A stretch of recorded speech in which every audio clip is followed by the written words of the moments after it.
COVID, then a decision that doesn't sit well with soccer players and parents. They're pushing back. And the pandemic is forcing a change for the big one. Valley News Live at 10, moments away on KX4.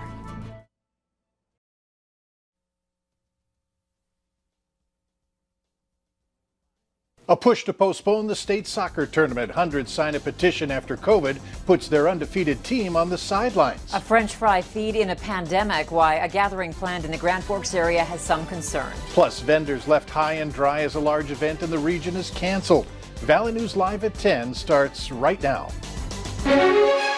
Live from Fargo and serving you on TV, online and on the go.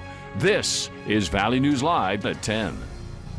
A harsh reality for the undefeated West Fargo Cheyenne boys soccer team as COVID puts their team on the sidelines for the state tournament. Valley News Live sports director Beth Houle joins us in the studio with details on how players and parents are standing up for themselves, but with time running out. Beth? Yeah, guys, the Mustangs have been forced to quarantine after a player tested positive for COVID-19 following the quarterfinal game Tuesday. The North Dakota High School Athletic Association provided two options per the state's return to competition guidelines: forfeit or send their JV team. Less than 24 hours from kickoff, the Mustangs are pushing back. Just let us play. That's simple enough. The Cheyenne boys soccer team is standing up for themselves and begging for a chance after the NDHSAA provides just two options for the quarantine Mustangs, saying the rules were laid out and worked through this summer. We all know the uncertain times we're in, and they're 2 weeks from now, a week, whenever it is, there's no guarantee or there's ever going to be a point where four teams are quote unquote healthy. So it's just something that, it's not ideal, and you empathize. It's just, the reality where we're at. The Mustangs captains say the NDHSAA needs to try harder, though, pointing to their own website and language that says schedules, plans, procedures, and protocols could change. It's clear to these senior athletes there was an opportunity for more of an effort. Maybe just postpone it 3 weeks and then see where we go from there. But I just would expect something a little more out of the NDHSAA. That'd be the best situation, that the NDHSAA postpone the tournament for a couple weeks and lets us play, because all the teams in the tournament want a fair play. And the Mustangs have proof of that. They started a petition on change.org with parents and athletes from across the state stepping up to add their name in support of Cheyenne's plea to postpone the tournament.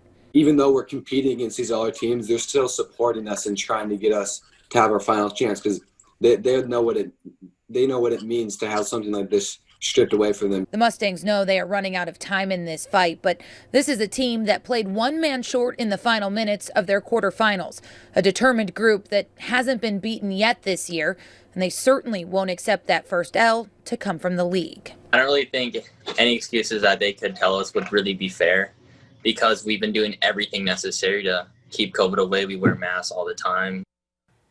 A live look now at that petition. The players initially setting a goal of 1,000 signatures.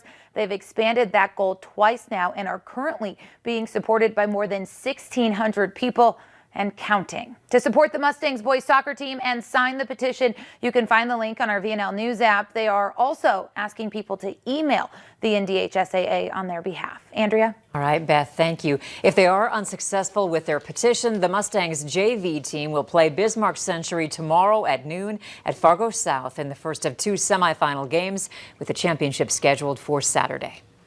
For the first time in more than 50 years, the world's largest French fry feed in Grand Forks had to be canceled because of COVID. It's an event that landed the city in the Guinness Book of World Records, with thousands of people and spuds to feed them all. But now we're all learning that a local bar is gearing up to take on this event, despite concerns over the large gatherings during a pandemic. Valley News Team's Courtney Lockey explains how they're preparing.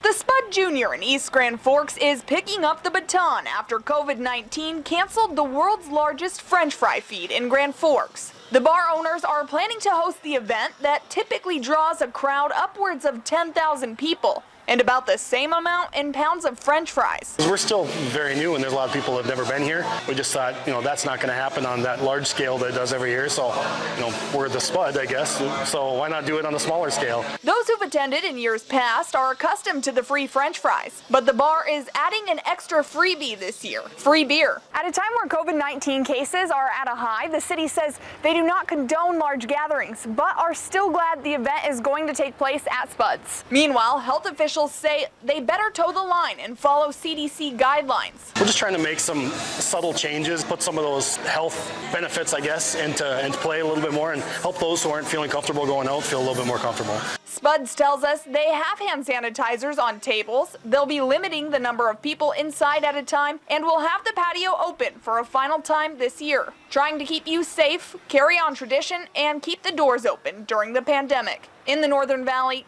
Courtney Lockie, Valley News Live. That French fry feed will be held from 2 to 6 this Saturday at the Spud Junior Bar in East Grand Forks. We'll have more details on our website and the VNL News app.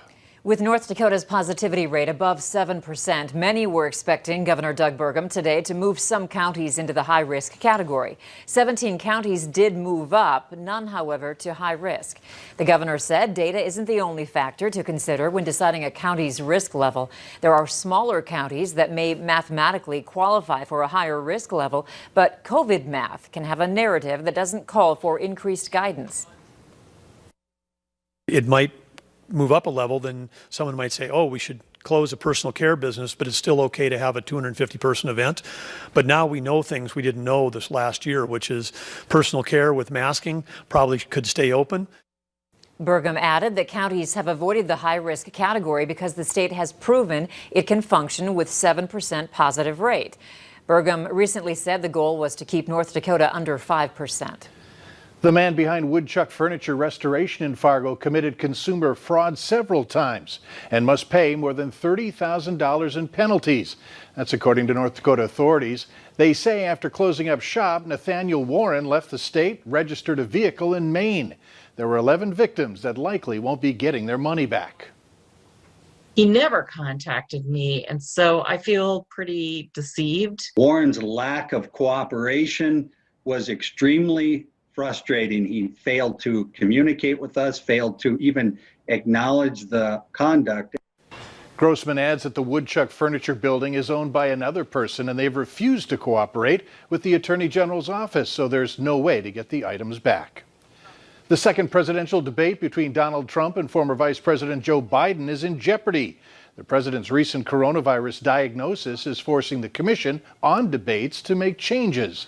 The president has said he will not participate in the debate if it's virtual. The Biden campaign has said they will host a town hall instead. However, the co-chairman of the Commission on Debates says next week's matchup is not officially canceled. Well, we haven't officially canceled it yet, but as you know, today when the president rejected doing the debate next week, the Biden campaign immediately said that they were going to withdraw from it, and they've arranged at another network a town hall meeting. We haven't heard back yet from the Trump campaign as to exactly what they're going to do, although I did talk to someone from the Biden campaign today, and they said they definitely will be in Nashville on the 22nd. Both candidates say that they're willing to debate if it is set up like it was in Cleveland a few weeks ago. North Dakota tribal leaders are hoping Native American voter turnout will be the highest the state has ever seen. The entities vowed to work together in February to settle the voter ID issues that have complicated voting for tribal members since 2016, when the state tightened restrictions on IDs and addresses necessary to cast a vote. Voters now need a driver's license, non-driver ID card, tribal ID, or long-term care ID.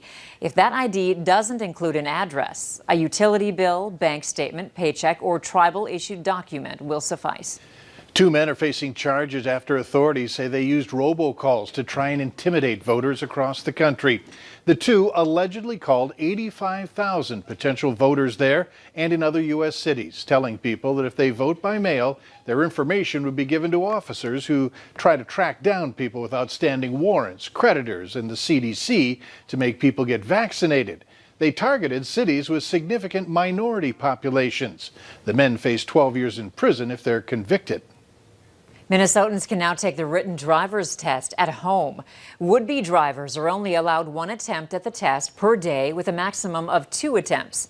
Renewing or replacing standard driver's licenses can now be online as well. Minnesotans will even be able to take the test to receive their learner's permits. We'll have the link to register for the tests or make changes to your license on our website, valleynewslive.com. Later on Valley News Live at 10, another big event canceled in Fargo because of the pandemic, how that's impacting vendors for the Big One craft show. But first, Nathan fills you in on how high temperatures are headed tomorrow.